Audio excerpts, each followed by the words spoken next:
This video is sponsored by DoubleCoin. Visit doublecointires.com for more information.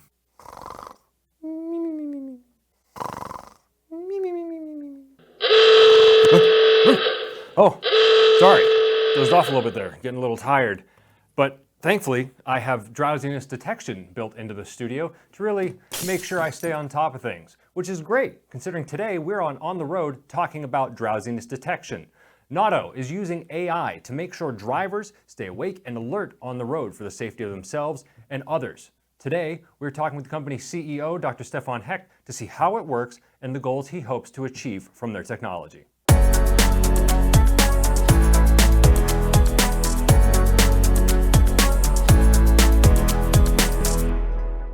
We want to welcome in Dr. Stefan Heck, the CEO of Nauto, to talk about drowsy driving and detection. So let's go ahead and get to these questions. First off, Stefan, how are you doing today?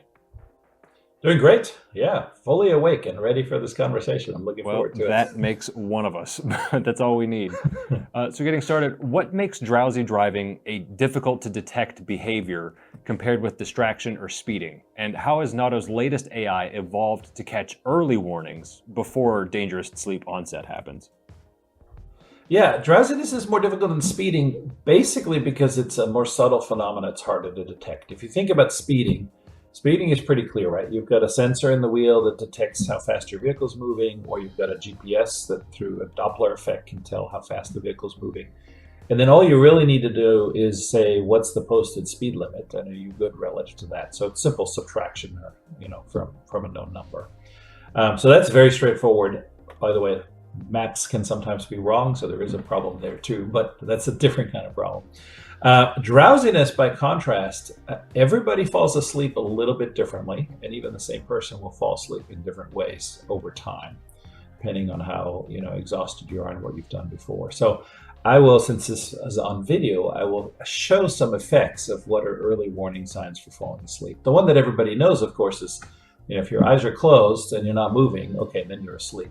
But if you're driving, if you've gotten to that stage, that's really, really bad, right? You're already in super high danger, probably likely to hit something or run off the road. So we're looking for early warning signs. And things like, people scratch themselves, or they shrug their shoulders, or they tilt their head, or the head starts to collapse a little bit forward or a little bit to the side, or the shoulders slump over, or you're leaning against the side of the car, right? All these things are early warning signs. Obviously, things like yawning. If I start to do this, you can tell them, it's contagious. So you're falling asleep too. And then your eye blink rate does change as you get sleepier. And sleepier, it tends to be pretty late as well. So the real catch here is most of these things can be normal behavior too, right? I may be stiff because I've been sitting in the seat of the car for 6 hours. And I may do this to loosen myself up, and I may or may not be sleepy. I might rub my eyes, right? And that's another behavior, but that might be because I got a bug in my eye or I have allergies to something. And so the problem historically with sleep detection is it's humans don't agree on whether the person is sleepy. If I show you a picture of somebody and I say, tell me whether this person is asleep, we actually won't agree.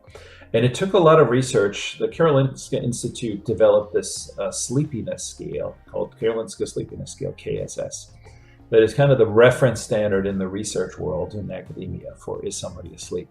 But in order to score somebody on that scale, you have to be highly trained to look for markers, and you typically have to observe over time. You can't just tell it from a photo of somebody. Because if I send you a photo while I blinked, I may look like my eyes are closed, but it was for that instant and not ongoing. So the key challenge for us, we took that as a challenge for AI and said, can we get AI to do the same thing over time? And can we basically detect these early warning signs and then see, are there more than there would normally be in normal driving? We don't weight any one factor too much, because again, you might be, rubbing your eyes because of a bug. So can't go off one symptom.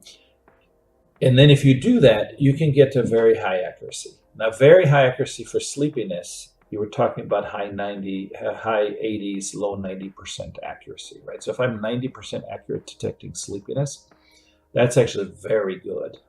Because if I go off the older systems use blink rate, if I just go off blink rate, those systems are usually 40 or 50% accurate. So in other words, they're getting it wrong half the time. That's not really very good. And if I'm going to alert you as a driver on a system that's half accurate, people get really upset, right?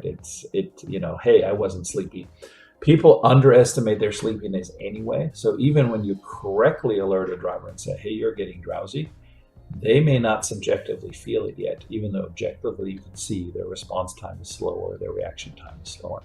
So the real secret sauce here is we're looking at time series over several minutes. We're looking at many different factors and we're combining them in aggregate to say, does this person show enough symptoms?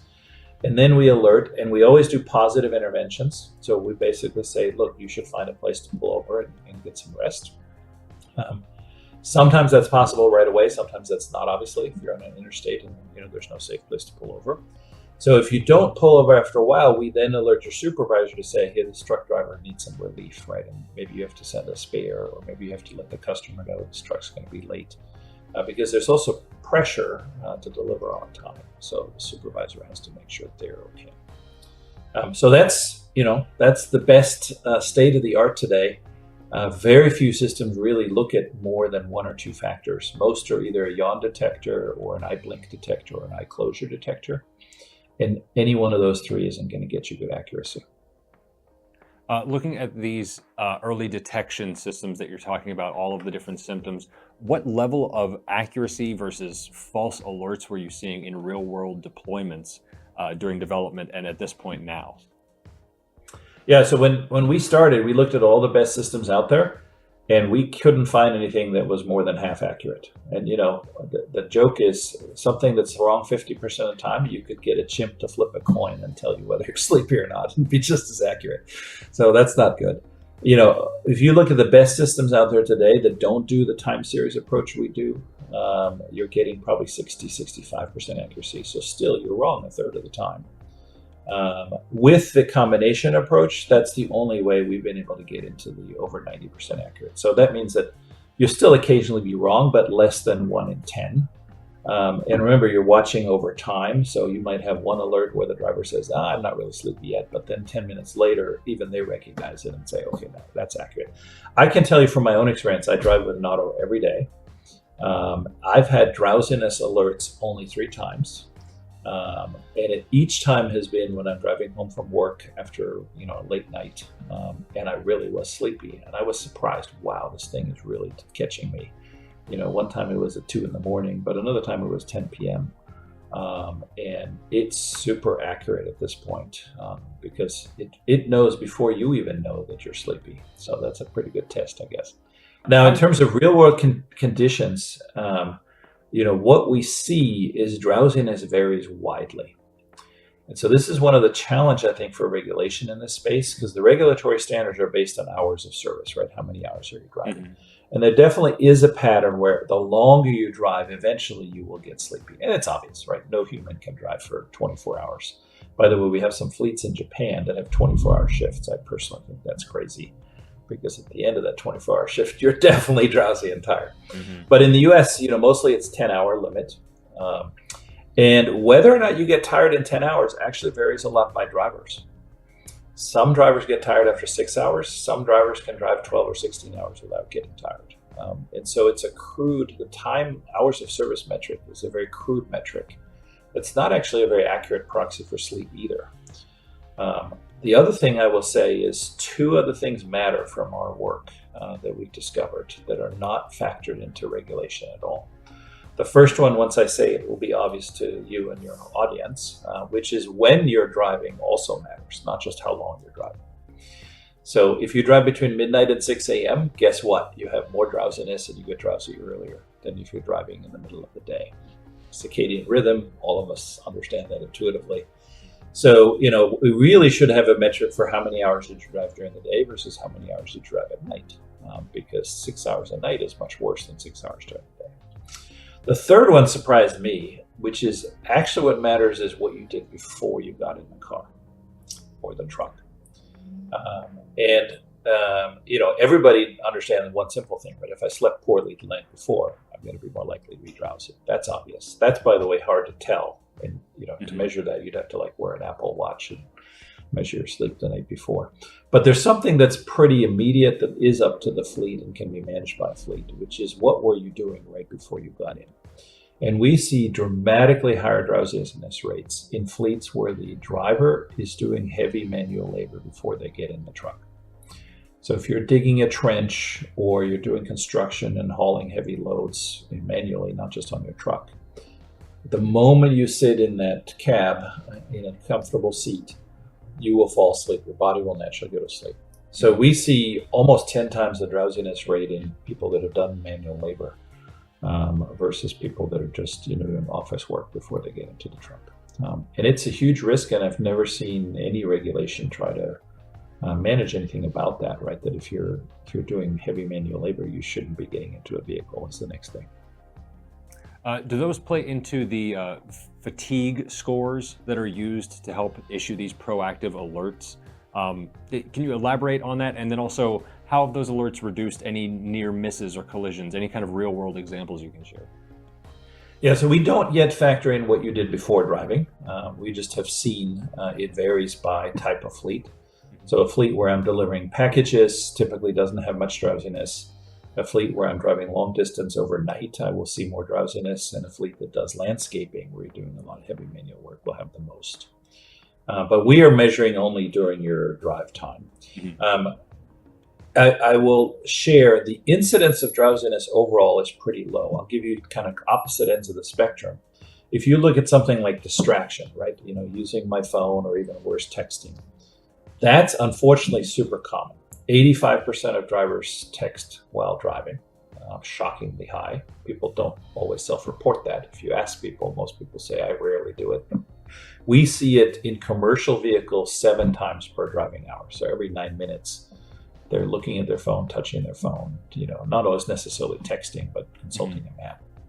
And so that you see almost like an epidemic. Everybody's using their phone and distracted.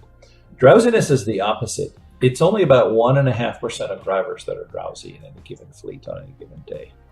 So it's really about finding that individual that, for whatever reason, didn't sleep well the night before. Maybe they did something. Now, if it's a heavy manual labor work fleet, it can be 8 or 10%. But for most fleets, it's 1.5%.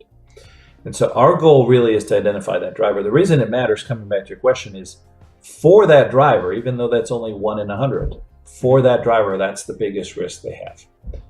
And if you are drowsy, the risk of running off the road, the risk of rear-ending a vehicle, the risk of jackknifing explodes. You can be several hundred times riskier than normal driving. And so your luck's going to run out is basically the situation, right? If you keep driving when you're drowsy, you may look up and jerk awake and brake the next time something bad happens, but 2 or 3 times later, your luck's going to run out. And the thing I will say is the collisions we see after drowsiness are among the worst in terms of injuries, fatalities, and damage. That shouldn't be surprising because you're plowing full speed into whatever you're hitting, right? Whether it's a tree running off the road, a rollover because you got off the pavement, or you're plowing full speed into another vehicle. So the damage amounts in those collisions post-drowsiness are extreme. We found in a very large fleet with tens of thousands of drivers, we identified 12 drivers that were drowsy. And of those, half of them had a collision in the next month. So it just tells you how extremely dangerous that situation is.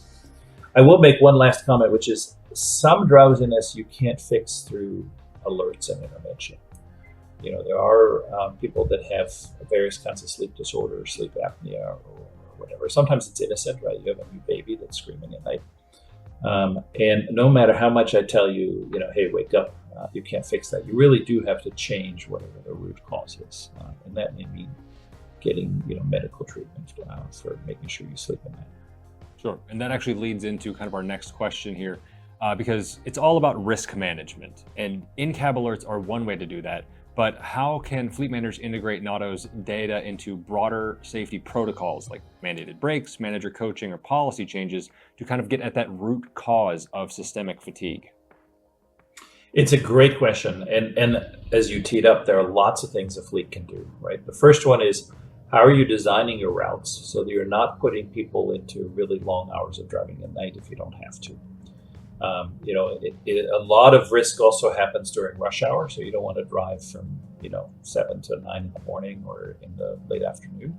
So can you design your service calls, your delivery schedule, whatever it is your fleet's doing, in a way where people are driving in the middle of the day or in the earlier part of the evening? That's a big lever. For the individuals that are drowsy, the number one thing is get them to take a break and make sure your operations allows that. So you don't have drivers that feel panicked. Oh, I'm going to get penalized if I don't make this next delivery or this next stop on time. And make sure it's legitimate.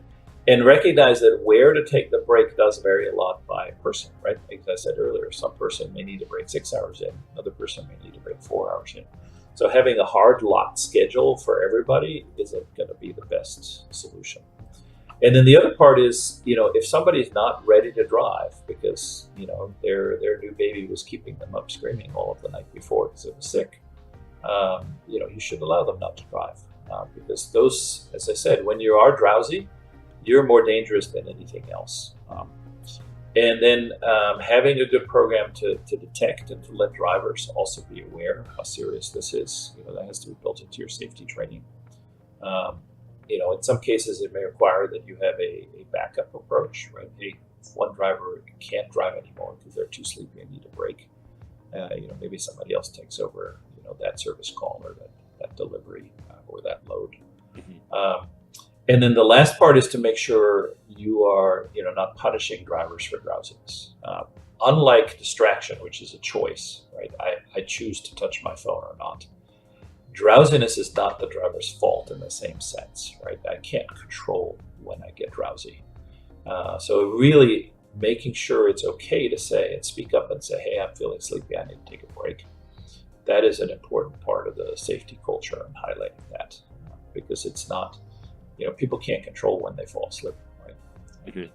Now, if you went partying all night before, sure, that's a problem. But again, that's upstream of what we're doing to prepare for the trip we're going to take. Sure. And as you're saying, it's not just about the driver or the delivery. Commercial fleets can impact everyone on the road, especially in a negative sense in this manner. So is AI-powered drowsiness detection able to help shift industry standards for insurance or regulations using these real-time analytics?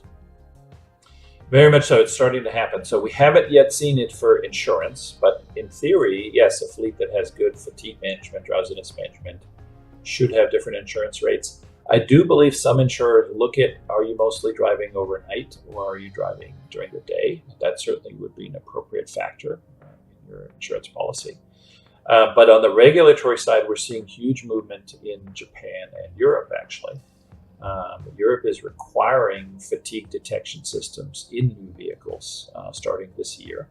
And not just trucks, by the way, but all consumer vehicles as well. So right now it's only new vehicles.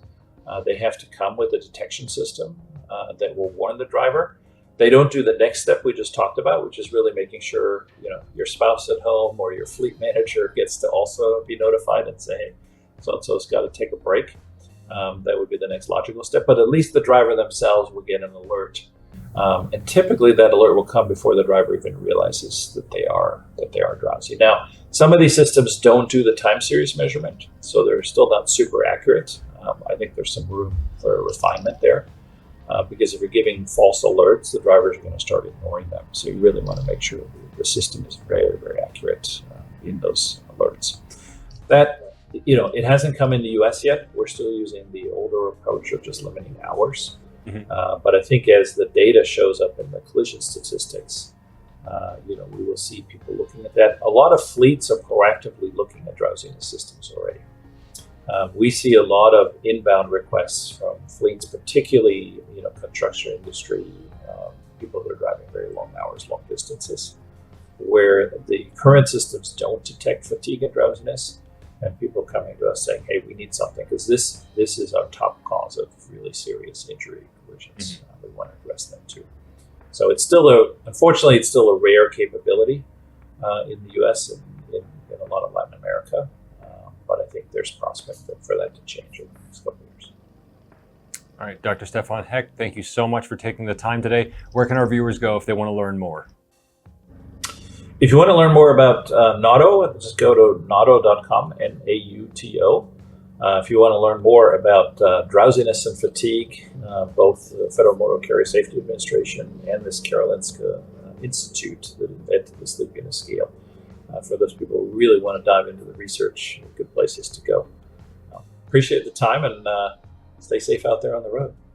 Thanks, you too. And I want to thank all of our viewers too. If you would like more great content or more episodes of On the Road, subscribe to the Fleet Equipment newsletter. We'll see you next time.